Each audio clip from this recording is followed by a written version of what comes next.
Hey, good morning. Welcome to the morning brief. Today is Friday, January 16th.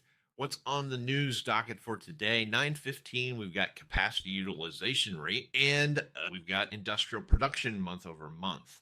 10 a.m., we have the housing market index.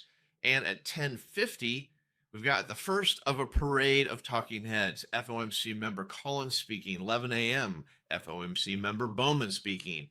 3:30 p.m. FOMC member Jefferson speaking. So other than the talking heads, really nothing of major interest, as all of these items are yellow items, which is low impact. So moving on, taking a look at the daily chart, continue to be sideways action. Volume pulled off from Wednesday's volume. We're still, as you can see, well under average volume going back just a few months. We are still inside the ascending triangle. We're above the moving averages, which is bullish.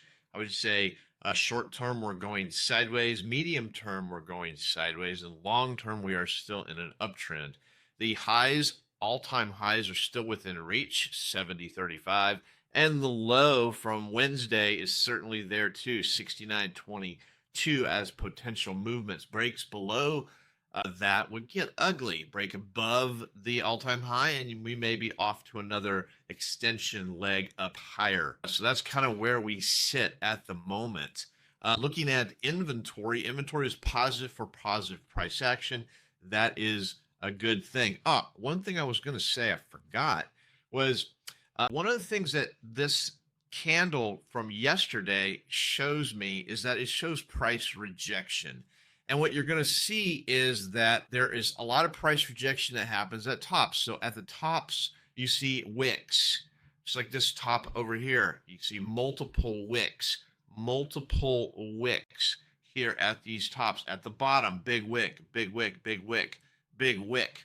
So I'm thinking that this rejection, these big wicks, yesterday might have been a tell as to what may happen in the future. It's hard to say. But when I start seeing tail or wick candles at the top, it makes me think that we may be turning over to return to at least a pullback of some sorts. Don't know. Okay, moving on. Looking at the overnight action, approximately 25 points. That's right on the average. 25 points is about average. 22 is pretty similar. 22 to 25. That being said, where do we have support and resistance? Well, the big number continues to be 7,000. If we can get above it and stay above it, we'll be going to the upside. 6,900 is also a big number to the bottom side. In between, so on the upside, 70.13, and I would say that's about it. Above that, it's off to the races. All-time highs, you can see there's not much above here. Very, very little. Below, where do we have intraday support? There's definitely some support around this 69.80 area. 69.80 to really, there's about a 10-point range. 69.90 to 69.80. That is a lot. There's a lot going on there. Below that, we go down to 69.64. A little bit of an interesting area around 69.50. So yeah, those are the support resistance levels for today. Stock Trader's Almanac is especially high at 66.7. 66.7% chance the market will be up today. That is from the Stock Trader's Almanac for the 2026 edition.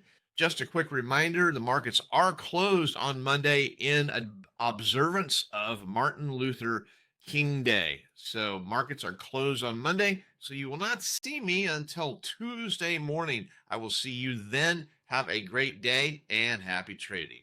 Hey, thanks for watching the morning brief. Check out my website for more information, oneononetrading.com. Take a look at the Troy levels, a trade location finder for the futures markets. Help you find those levels of support and resistance that are just so hard to find. I also do personal coaching and mentorships. So go ahead and take a look at my website, oneononetrading.com.